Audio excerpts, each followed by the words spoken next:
Les small, les mid-cap, les petites et moyennes valorisations, les petites et moyennes capitalisations ont souffert, on le sait, on l'a largement compté ici depuis maintenant plusieurs années, depuis 2019 quasiment. Mais il y a un petit frémissement quand même qui semble perceptible se produire. Bonjour Eric. Bonjour mon cher David. Eric Lewin, rédacteur en chef des publications Zagora. Est-ce qu'on parlait ou c'est un peu tôt, de grands retours des small et mid-cap, ou c'est trop tôt? De combien il a été le rebond d'ailleurs, dans l'absolu, par rapport au CAC 40? Non, alors, en fait, on a repris 10% sur le CAC Small depuis un mois, on a repris 7% sur le CAC 40, mais sur 5 ans, le CAC fait plus 45 et le CAC Small fait moins 1. Donc il y a 46 points d'écart, alors que traditionnellement, il y avait 20 points d'écart en faveur des small. Juste pour expliquer pourquoi tout ça. D'abord, il y a un environnement économique qui a été très incertain depuis 5 ans. Le Covid, la guerre en Ukraine, l'inflation. Donc tout ça fait que les investisseurs restent plutôt sur les big caps.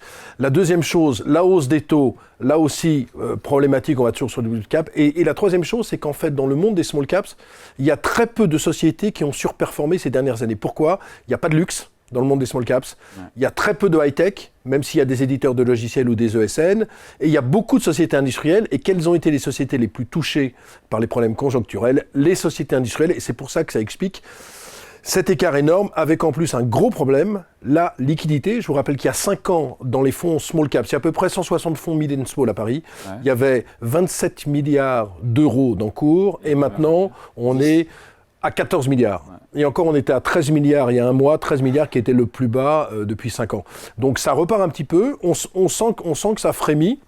Ça frémit d'ailleurs, mais pas seulement en France. J'ai vu que le Russell 2000 aux États-Unis s'est aussi réveillé. C'est un phénomène qui dépasse la France. Oui, parce que petites et moyennes valeurs. Oui, parce que si on considère que les baisses des taux sont enclenchées, ou tout du moins il n'y a plus de hausse des taux, mécaniquement les small caps vont devenir de plus en plus intéressantes dans un environnement économique qui n'est pas exceptionnel, parce qu'on parle de ralentissement, on a vu les perspectives de l'OCDE, mais qui n'est pas non plus dramatique. Et puis surtout, le plus important, c'est qu'il y a un problème vraiment de valorisation. C'est-à-dire que grosso modo, vous avez une décote de 20 et 25% entre le CAC Small et le CAC 40, et une décote d'au moins 30% entre le CAC Small et le monde du private equity. Le monde du private equity qui est le monde du non-coté. Et donc, vous avez de plus en plus de fonds, de sociétés industrielles qui viennent faire leurs emplettes dans le monde des small caps en se disant elles sont de toute façon sous-valorisées. Et donc ça a été un petit peu passé sous silence parce que ça ne fait pas l'actu, mais depuis le début de l'année, il y a eu beaucoup d'opérations financières. Vous avez vu sur Kerus dans la business intelligence, Balio dans les chariots connectés, Easy Group dans les éditeurs de logiciels, Somfy dans les stores, etc. Donc il y a quand même beaucoup d'opérations financières. Et moi, ce que j'ai envie de dire, c'est qu'en fait, on va sortir de l'ornière par 3 choses. 1, par la liquidité qui va finir par revenir à mesure que les taux d'intérêt vont continuer à baisser, par bien évidemment l'amélioration quand même conjoncturelle et surtout par les opérations financières, parce qu'il y a de moins en moins d'IPO, même si Stéphane Bougelin le rappelait, je crois que les IPO en France, c'est 72% des IPO européennes, mais les opérations financières vont continuer parce qu'à côté de ça, vous avez des sociétés industrielles, vous avez des fonds de private equity qui sont gorgés de cash. Donc mécaniquement, avec des valorisations qui sont écoutez, je regardais quelques dossiers sans trop de données de dossiers. Vous avez par exemple Fontaine Pajot, qui est une société, c'est les bateaux. Alors, je ne veux pas rentrer dans les ratios économiques, mais en VE sur ROC, c'est-à-dire valeur d'entreprise rapportée aux résultats opérationnels courants, on est sur des niveaux de 2. On a la même chose. Je ne me rends pas compte. 2, en général, on payait plutôt 7 ou 8 fois ce genre de société. Ouais. Donc, si vous voulez, vous avez beaucoup de sociétés qui ont des PE entre 3 et 5. Vous avez le Public System Hopscotch qui doit se payer. Agence de communication qui, là aussi, doit se payer sur des ratios de 2. Donc, on a beaucoup de sociétés qui sont vraiment pas chères et des investisseurs qui sont à l'affût. Et ce qu'on remarque quand même depuis un mois, c'est que la liquidité revient petit à petit sur les small. Il semble que ça va mieux. Et moi, je pense que 2024 pourrait être une très bonne année. D'autant plus que tout le monde ne veut plus entendre parler des small. C'est-à-dire que c'est un peu toujours la même chose. C'est-à-dire que là, quand vous parlez des small caps, les gens vous disent « Non, mais attends, il faut abandonner ce placement ». Pourtant, je vous rappelle que, par exemple, en 2008, les small étaient 30 à 35% plus chers que les valeurs du CAC 40.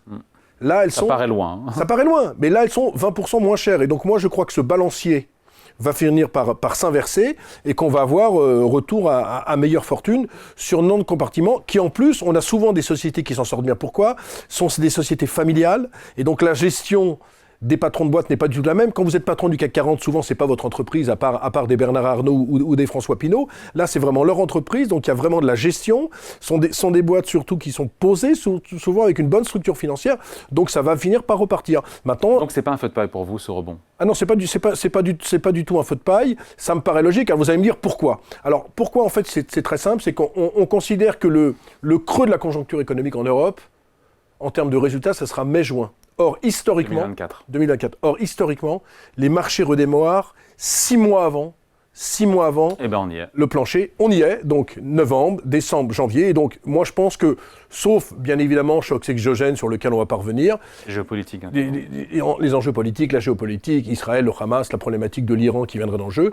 Il n'y a pas de raison de ne pas être optimiste sur notre catégorie d'actifs qui est vraiment bradée. Moi, j'ai rarement vu, ça fait 40 ans que je suis les marchés financiers, peut-être un peu moins. Non, 40 ans, je crois. J'ai rarement vu de telles valorisations sur le monde des smalls. Donc, il faut savoir raison garder. Maintenant, il ne faut pas aller sur toutes les smalls. Le monde des biotech, faut peut-être pas aller. Le monde des sociétés où il y a des OCAPSA, c'est-à-dire où il y a des financements spéculatifs très compliqués, faut pas y aller parce que vous avez beaucoup de sociétés à Paris qui valent 0,001 centime. Et quand on a des IPO, des introductions en bourse, il faut vraiment regarder de très près les perspectives, etc. Ouais. Peut-être pas aller non plus sur les sociétés qui ont déçu en termes de communication. Mais sinon, il reste quand même de nombreuses sociétés cotées. Et 2024, je le précise, je le dis, je l'ai dit sur BFM Business, je le redis chez vous, je pense qu'on aura beaucoup d'opérations financières. Donc il faut garder espoir. Il faut s'intéresser par contre au bilan solide, c'est-à-dire les sociétés qui ont des free cash flow positifs, qui sont rentables, qui ont des structures financières assainies, qui gagnent de l'argent, bref, mais il y aura beaucoup de choses à faire et beaucoup de choses à gagner, et moi je préfère, si vous voulez, aujourd'hui, acheter des small, quitte à attendre un petit peu, que venir sur du LVMH, sur des sociétés comme ça qui restent des grands groupes, mais qui commencent à être chèrement valorisés. Allez, point de vue signé Eric Lewin, rédacteur en chef des publications Agora. Merci Eric. Merci David. Salut.